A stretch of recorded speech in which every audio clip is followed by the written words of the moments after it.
un proceso tan fisiológico como es el embarazo, ¿no? Definitivamente, habíamos dicho que va a haber repercusiones del embarazo en todo el organismo de la gestante y obviamente dentro de ellos específicamente en el riñón. Y cómo se comporta estos trastornos en pacientes con enfermedad renal crónica.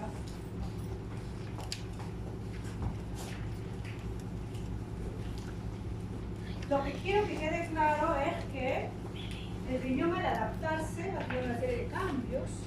Primeramente van a aumentar de tamaño. ¿Cuánto mide el riñón? 12, 3 por 6. Entonces encontramos un poco más de 13 centímetros. De repente vamos a encontrar una hidronefrosis llamada hidronefrosis fisiológica del embarazo. No quiere decir que haya una obstrucción, una neuropatía obstructiva, sino que fisiológicamente nos vamos a notar ese cambio.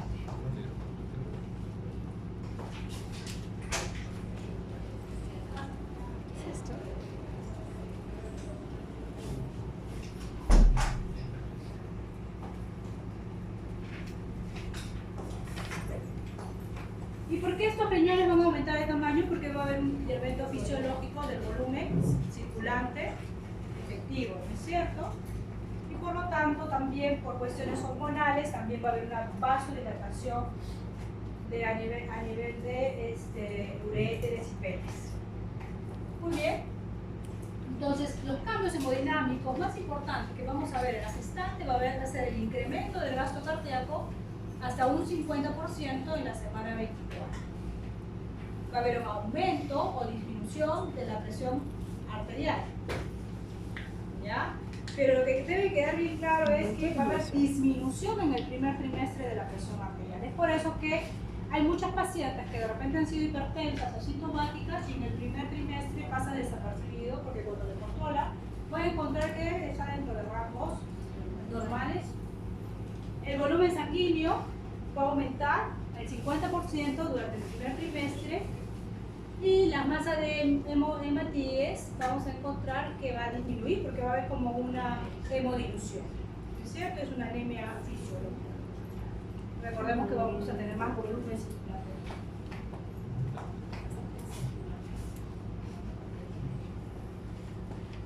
Estas pueden ser preguntas de examen, algo parecido en el pretest les voy a preguntar. Me da mucha pena porque el grupo anterior máxima nota ha sido 15 y un solo alumno. Pero me he jalado menos porque otras veces me he jalado al 60%, pero ahora me he jalado al 30%. Muy bien, entonces el flujo plasmático renal definitivamente va a ir disminuyendo conforme pase el embarazo, ¿no? ¿Ya? El filtrado glomerular al inicio también va a estar aumentado. Acuérdense que les dijimos que había aumento de volumen circulante efectivo, había una hiperfiltración que puede llegar hasta 150 y luego va bajando conforme pase la etapa de las últimas semanas del embarazo, ¿no? ¿Por qué fisiológicamente vamos a encontrar descensos de urea, creatinina, ácido úrico que nos pueden dar una falsa percepción de que todo está en un renal crónico de que ha mejorado, ¿no? Porque primeramente vamos a encontrar que va a haber aumento de prostaglandinas, aumento del óxido nítrico, aumento de la endotelina. Todos ellos van a producir menor presión osmótica, va a haber hemodilución y por lo tanto los valores absolutos se van a hemodiluir y vamos a encontrar valores bastante disminuidos.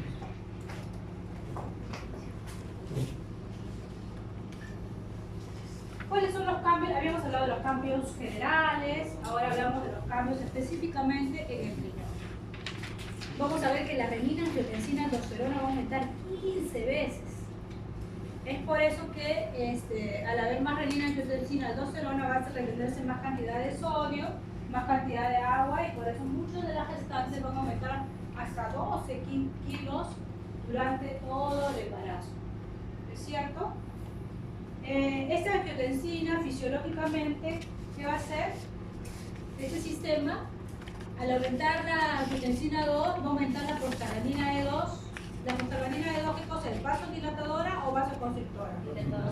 Vasodilatadora, ¿es cierto? Entonces, todo el líquido del intravascular se va a dar al extravascular y vamos a tener más tendencia a edema. Muchas de las gestantes van a tener edema, sobre todo en miembros inferiores, ¿no? También hay aumento de prostaglandinas. Normalmente hay un equilibrio entre las prostaglandinas vasoconstrictoras y las prostaglandinas vasodilatadoras. Sin embargo, cuando hay un cuadro patológico, cuando este embarazo se complica, vamos a ver que hay un desequilibrio, ¿no? Muy bien, entonces estos tejidos placentarios van a liberar estas prostaglandinas. El otro tema también es en relación a la función tubular del riñón. Habíamos dicho que el balance del sodio era aumentado, por eso retenía tanto peso. El agua, vamos a ver que el paciente, la gestante, va a conservar la capacidad de hemoconcentrar o diluir o concentrar la orina, específicamente, ¿no? Es decir, si toma bastante líquido, orina bastante, y si toma poco líquido, orina poco. Esa es la función del riñón y no la va a perder durante el embarazo. ¿Quiénes pierden esta función? En enfermedades renales crónicas en estadios primarios. Esa es una pregunta del MIR. ¿Ya? Entonces, el potasio va a encontrarse discretamente aumentado debido al aumento de estas progesteronas. ¿Ya? Y vamos a tener que el pH de esta gestante va a estar ligeramente alcalino debido a la hiperventilación. ¿Y por qué hay hiperventilación? Por la dificultad que tiene. La gestante, a ver, el diafragma, mayor presión en los músculos. La capacidad ventilatoria va a ser disminuida, no hay una adecuada expansión y por lo tanto pues vamos a encontrar que esta va a hiperventilar y por lo tanto pues en consecuencia vamos a tener una etanosis respiratoria. ¿Ya? Muy bien.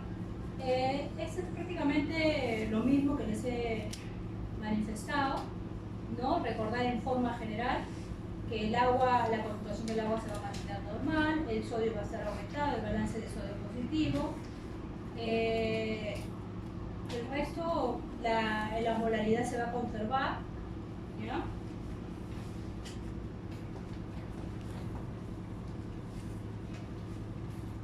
Habíamos dicho el tema de la alcalosis respiratoria. Vamos a encontrar que generalmente el pH va a estar con tendencia a la alcalinidad y el PCO2 por esa hiperventilación va a estar barrido y con disminuido, ¿no es cierto?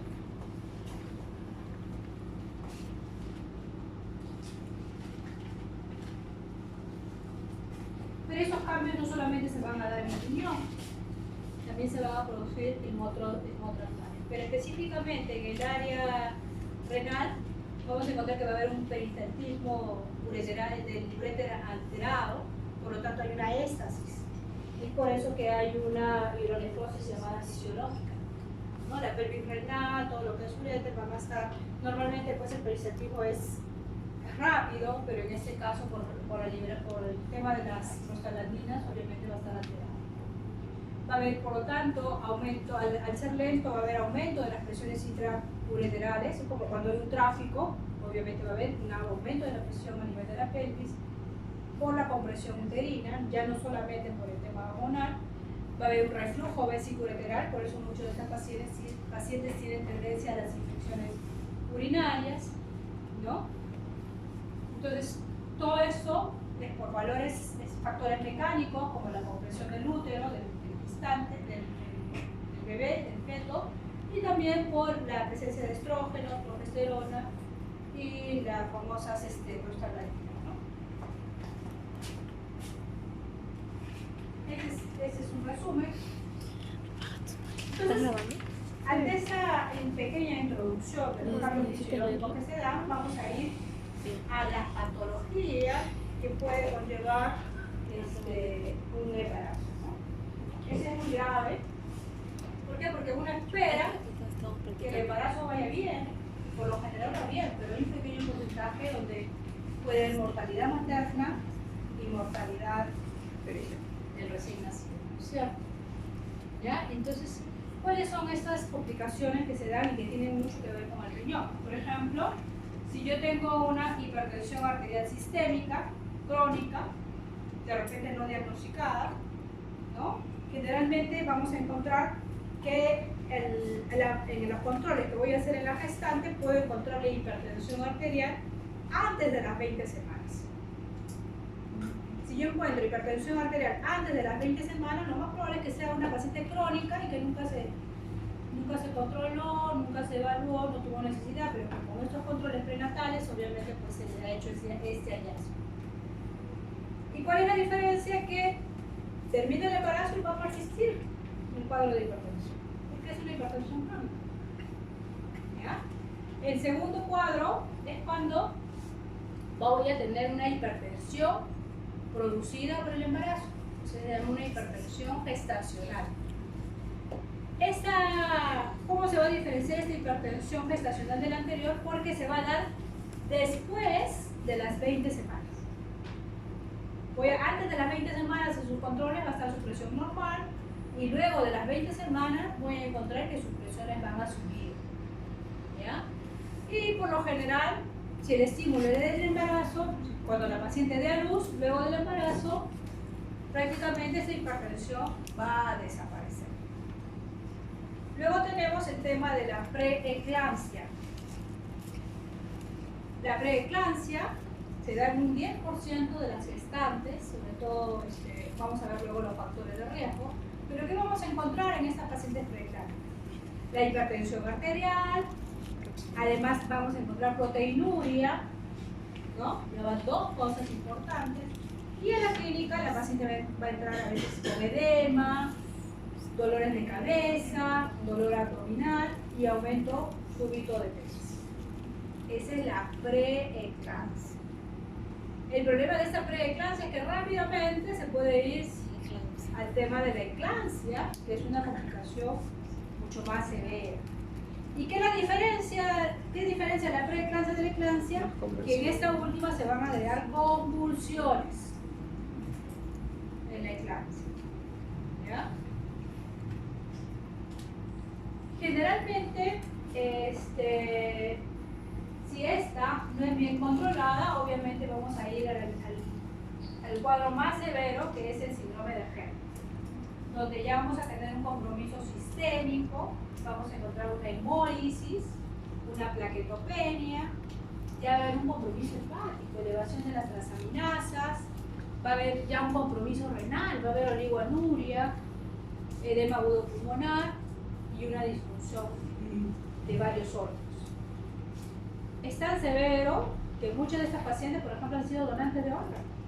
Al inicio daba pena porque recién primeriza y hacía el síndrome de Herd, adelantaban el parto, pero ya no se podía hacer nada. O sea, muchos piensan que terminando el embarazo lo más antes posible y madurando el pulmón en este recién nacido vamos a lograr salvar a la madre. Pero hay un 30% de estas gestantes que aún adelantando el embarazo, haciendo todo lo que teníamos que hacer, hay un 30% que después del embarazo siguen haciendo el síndrome de Herd y mueren específicamente, ¿no? Entonces, bajo ese contexto, inicialmente no aceptábamos esos órganos de estas donantes, pero ahora ante la escasez estamos aceptando y nos ha ido muy bien en ese sentido.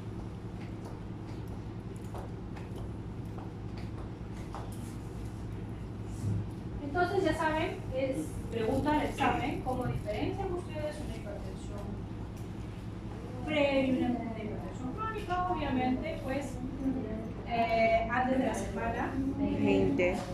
Muy bien. Específicamente, se da en un 30% de las embarazadas ya venían con hipertensión crónica. ¿Ya? El problema es que no tenemos el hábito de hacernos los requeridos. Solamente vamos a nuestro chequeo cuando nos sentimos mal, y eso no debería ser, ¿cierto? Y en cuanto a la hipertensión gestacional, vamos a verlo en el 10% de las gestantes. El valor limítrofe es mayor de 140/90. Si bien es cierto, también esta hipertensión en el embarazo va a aumentar 5 veces la mortalidad del recién nacido. Y ahí están abajo los parámetros de diagnósticos que van a variar en relación al trimestre de la gestación, ¿no?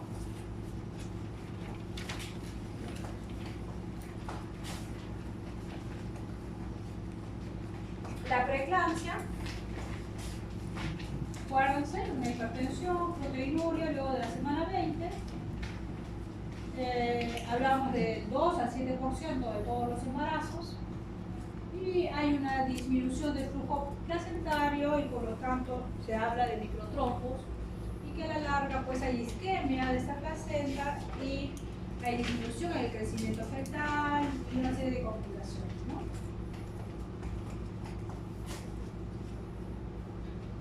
Acá vemos la fisiopatología. ¿Por qué, doctora, se producen estos trastornos, ¿no?, en el embarazo?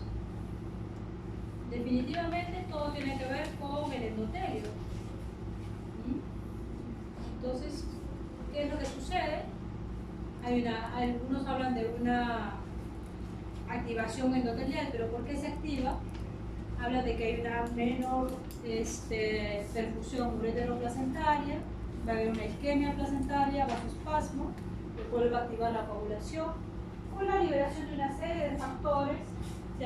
Recuerdan que les había dicho que normalmente había un equilibrio entre factores, prostaglandinas, vasoconstrictoras y vasodilatadoras, pero en este caso se pierde este equilibrio y más bien hay aumento de factores angiogénicos y proinflamatorios, ¿no? Y por lo tanto finalmente hay activación de este endotelio, ¿no?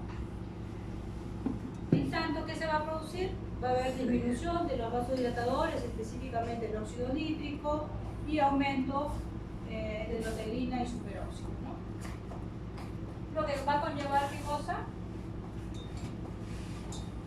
El vasoespasmo, aumenta la permeabilidad capilar y va a haber activación de la coagulación. Entonces, todo en conclusión, se dan cuenta que todo es fase de una misma. A ver, muchos investigadores quieren hacer una unidad clínica, va desde la hipertensión en la gestación hasta la fase final, que es de las complicaciones, que es el síndrome de Gerd, ¿no? Entonces va desde el inicio y la complicación que te da convulsiones por el problema de vasoespasmo, hipertensión, oligonuria, problema hepático, activación de la coagulación con la trombocitopenia, aumento de la permeabilidad capilar con la proteinuria. Entonces al final todos llegamos al síndrome de Gerd.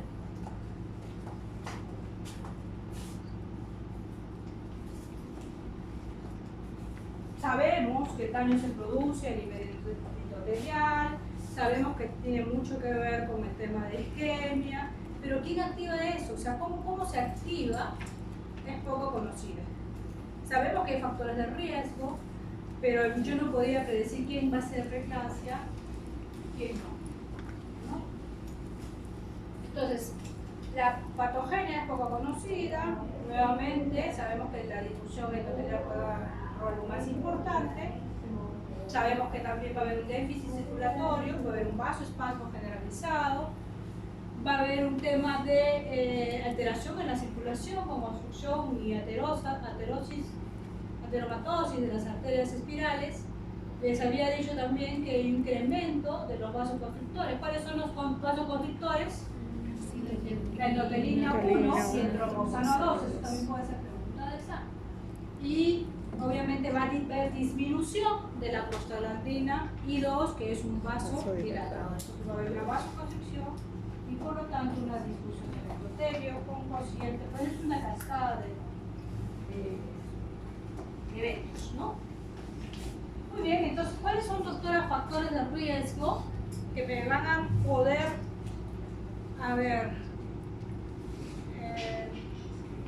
no pronosticar, pero tener cuidado en las gestantes para que no hagan, pues, o no se compliquen, ¿no? Entonces, obviamente, tengo una paciente primípara menos de 20 años y también si tengo una paciente mayor de 35 a 40 años. Dos, si yo tengo ya una paciente con una presión incrementada al inicio de la gestación, si yo tengo una paciente hipertensa, crónica, obviamente ya tiene daño de órgano blanco y probablemente se me vaya a complicar luego de la gestación, conforme avance la gestación.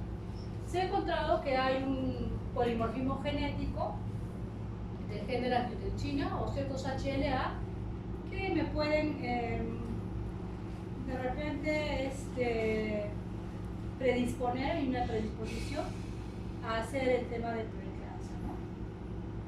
Si yo he tenido preeclampsia en mis embarazos anteriores, también voy a tener riesgo de hacer una preeclampsia posteriormente, ¿no? Cuando he tenido un embarazo muy lejano, anterior, obviamente también voy a tener ese riesgo.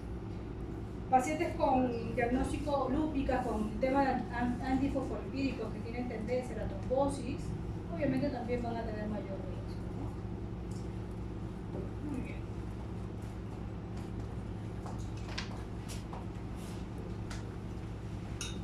¿Cómo yo diagnostico que la paciente tiene preeclampsia? Tengo la presión arterial sistólica 140, la diastólica mayor 90, como lo habíamos dicho anteriormente en las líneas anteriores, pero acá ya te dan parámetros de gravedad, ¿no? Si ya pues está con de 160, obviamente. La proteínuria también es un parámetro, consideramos mayor de 300 miligramos. ¿Cuánto es lo normal? 150. En este caso, más de 300 yo ya considero patológico. Entre 150 y 300 puede ser que por la hiperfiltración podríamos encontrar ese estrés. Pero a veces no podemos reunir la orina de 24 horas, pero hacemos una orina al azar. Y para el parámetro, si yo tengo una orina al azar, se considera pues un parámetro de 200 miligramos por gramo. Las tiras reactivas, si encuentro más de una cruz en dos muestras separadas por 6 horas.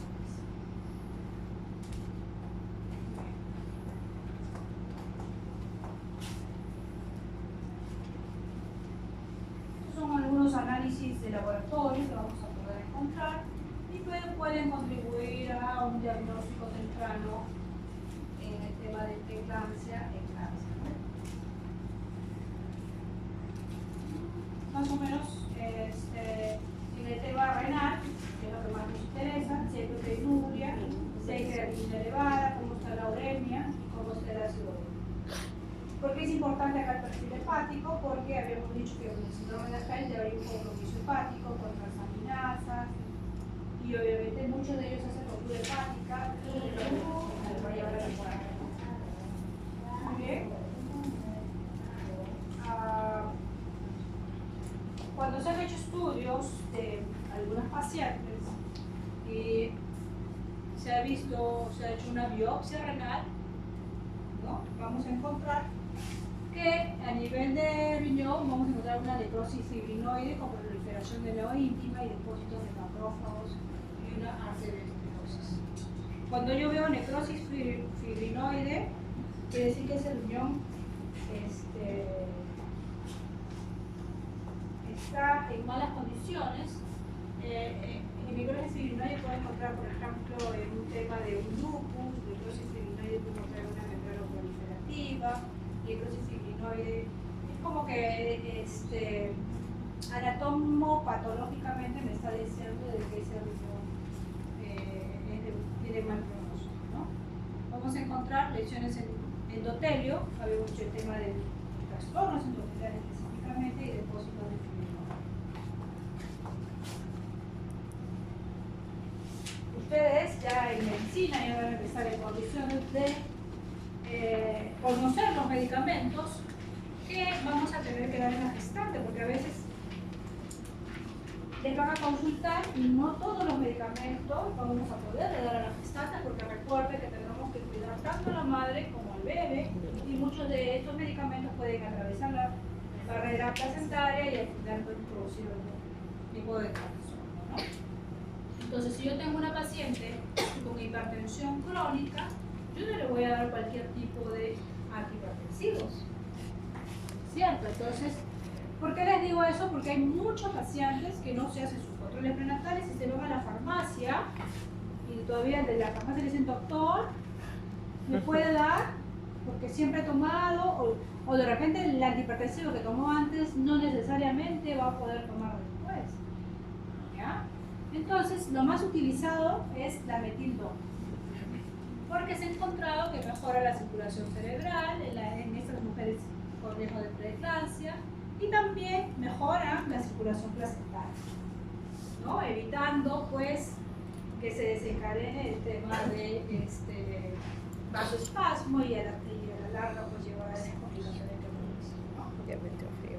Otra cosa que también podemos, ¿y cuál es la dosis? Generalmente vienen en pastillas de 250, podemos dar 2 a 6 pastillas, ¿no?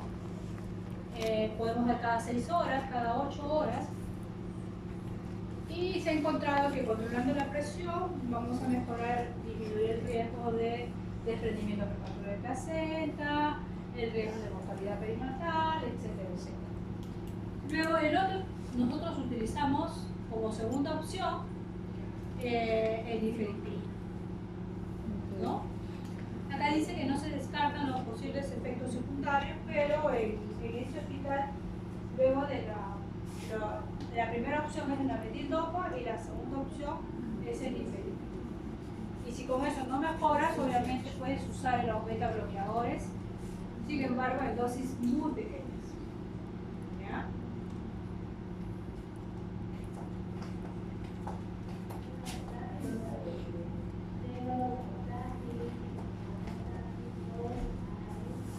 Si yo tengo una paciente con preeclampsia, yo tengo que evitar que evolucione hacia la eclampsia, porque también va a estar más cerca del síndrome de Fed y más cerca del tema de mortalidad tanto materna como perinatal.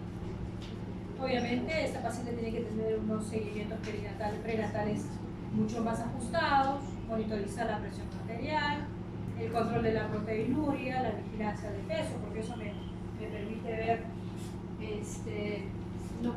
más o menos tenemos un promedio de 12 kilos. Cuando hablamos más de eso, ya probablemente esta paciente me está haciendo una oligonuria y probablemente pues, se me está yendo a un cuadro de compensación renal, ¿no? Se ha encontrado también que hay una mayor incidencia de esas complicaciones en países pobres, como el nuestro. Puede ser porque muchas de estas gestantes no hacen sus debidos controles. Yo tuve la suerte, o mala suerte, no digo que suerte, de hacer mi internado en la maternidad.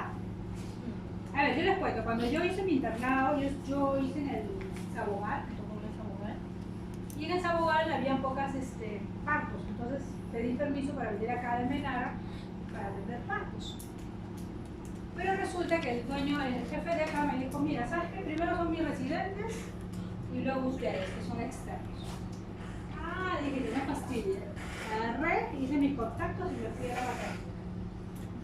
Y si acá veía en ese tiempo, pues 2 embarazos en el día, allá veía 50.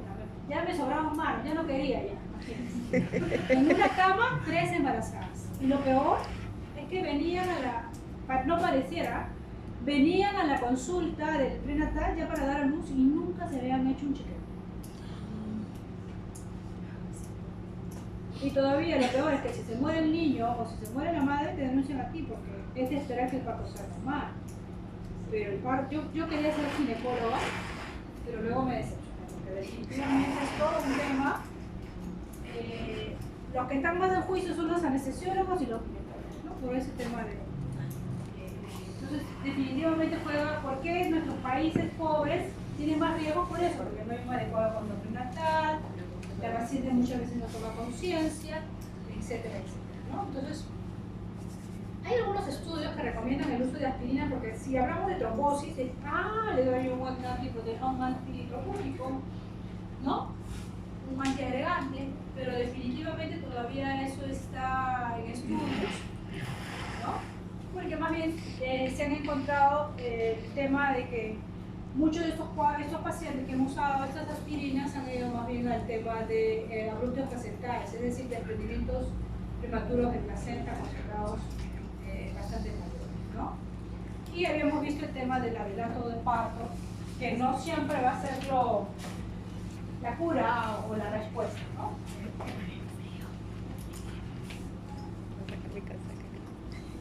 Bueno, eso ya habíamos visto en cuanto al antihipertensivo. En la eclampsia, la habíamos dicho de las convulsiones, hasta ahora, desde hace 20 años, continúa el tema del sulfato de magnesio como el fármaco elegido en el tratamiento de las convulsiones de las pacientes con eclampsia. ¿Ya? El problema de la 5 horas. benzodiazepinas es que puede producir también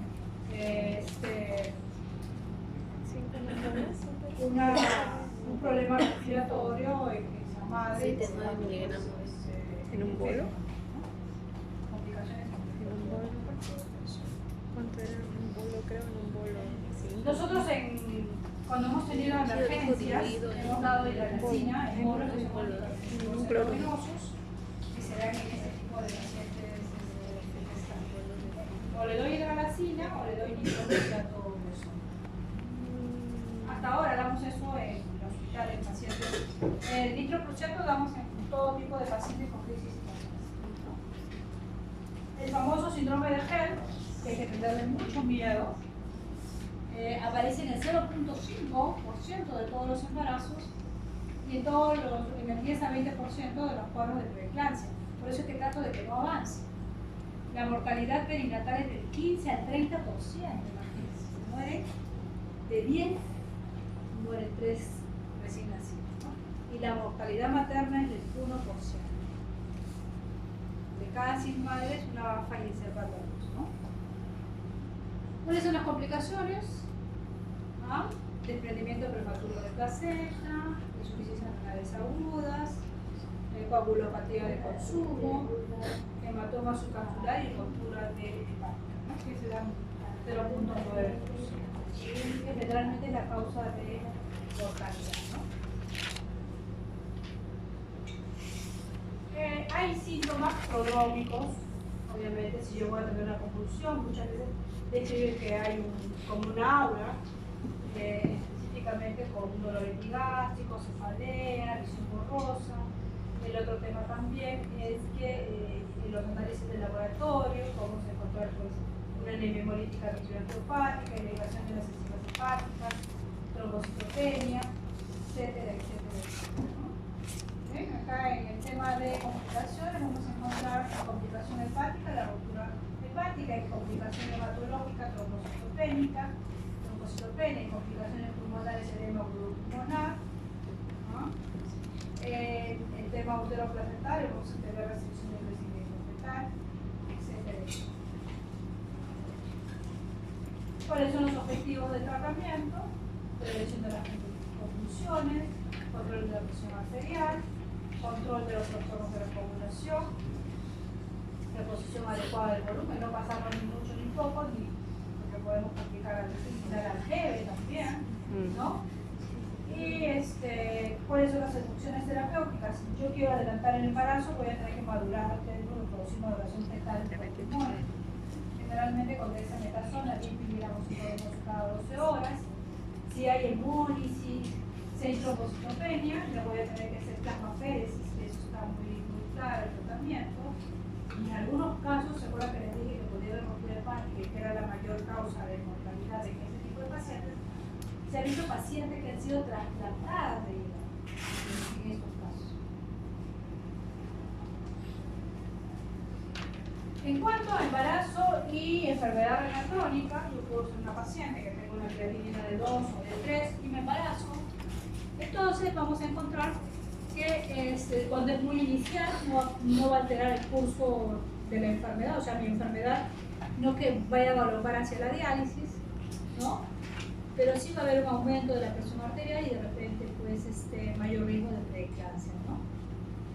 Acá te dan como un esquema de, si tienes más de 2 miligramos por ciento de proteinuria, que generalmente es una enfermedad renal en estadio 3, por lo general el porcentaje de retraso de crecimiento fetal se puede dar en un 70% y la incidencia de preeclampsia en un 60%. Se dan cuenta que es alta, ¿no? Entonces, no es que la enfermedad renal crónica de frente empeore mi enfermedad, o sea, mi enfermedad, si yo tengo 2, doy a luz y voy a probablemente quedarme seguir en 2. Pero ¿qué pasa? Que ese 2 hace que tenga más riesgos de preeclampsia, eclampsia y síndrome de Hell. Eso que quede ahí.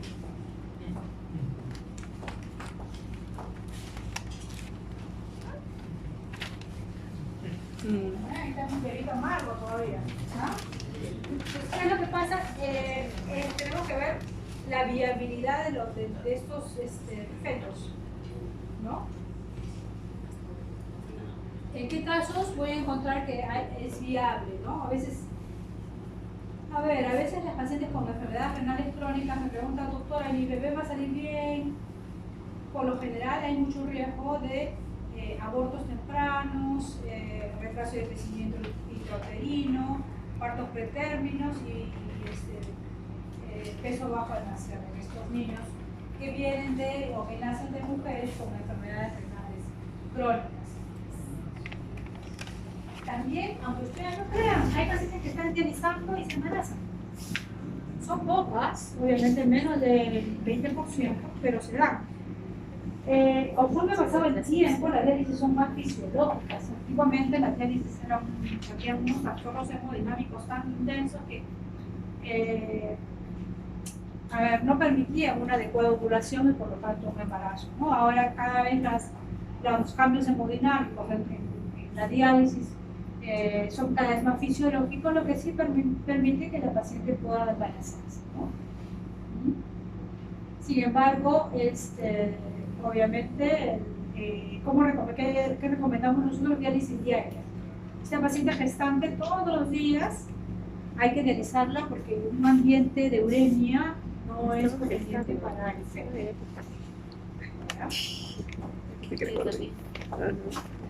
Entonces acá en este estudio, es un estudio europeo en el año 80, se embarazaron 115 mujeres en diálisis y el 23% de estos embarazos fueron viables, o sea, nacieron de forma adecuada.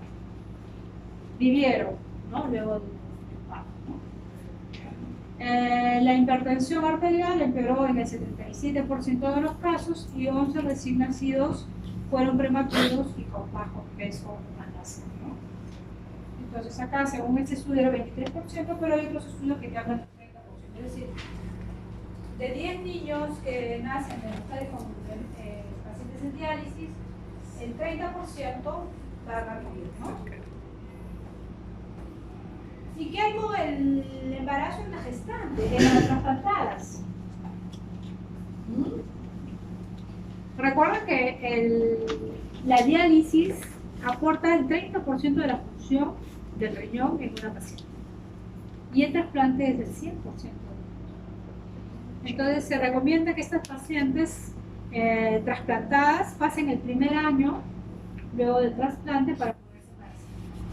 La otra recomendación que hacemos es que cambien de inmunosupresor porque hay inmunosupresores que son teratogénicos que van a producir algún tipo de alteración en el. Entonces, acá más bien, miren, si yo estoy en diálisis, el 30% de los bebés que nacen de esta paciente van a vivir. Si estoy trasplantada, el 90% de los embarazos, de los recién nacidos que nacen de estos embarazos van a vivir. Sin embargo, obviamente, pues, el hecho de que vivan no quiere decir de que no tengan complicado con nacimientos prematuros, bajo peso al nacer, el tema de la preeclampsia, de eclampsia, etc. ¿Cuál es la gestación en pacientes con otras patologías? Recordemos que una de las complicaciones más comunes en los pacientes gestantes específicamente es las infecciones urinarias. Las infecciones urinarias, el problema es que si no tratamos estas infecciones a tiempo, la complicación por lo general son abortos espontáneos. Entonces, y es más, si yo tengo un paciente con bacteriuria asintomática, es decir, no tengo nada de síntomas, pero mi examen de orina me sale presencia de bacterias, mi urocultivo me sale positivo, pero yo no tengo síntomas. En otros pacientes de repente es observación, pero en las pacientes embarazadas se recomienda el tratamiento. Ahora, no puedo tratar con cualquier antibiótico, hay antibióticos que son recomendados y hay antibióticos que no son recomendados para ese tipo de pacientes. Entre los más recomendados son la ampicilina, ¿no?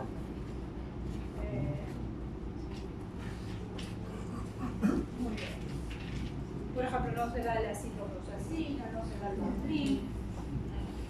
Te da Lo más inocuo para la nitrofurantoína. es la amoxicilina. La nitro. ¿Qué hay del embarazo y la enfermedad renal autoinmune? Imagínense, un lupus, ¿no? Ese lupus puede activarse con el embarazo, ¿no? Porque el bebé, ¿qué cosa es? Productos. Algo extra. Un antígeno. Sí. Estimulante antigénico, viene todavía como los HLA del padre. ¿Ah? Es un antígeno. Y encima que a veces hay problemas con el padre. ¿Cuántas reacciones tiene la anticuerpo? Muy bien, entonces el 20% de estas reactivaciones son graves y por lo tanto la tasa de aborto espontáneo en pacientes con lupus es alta, del 20%. Y la tasa de prematuridad mucho más alta, del 20 al 50%.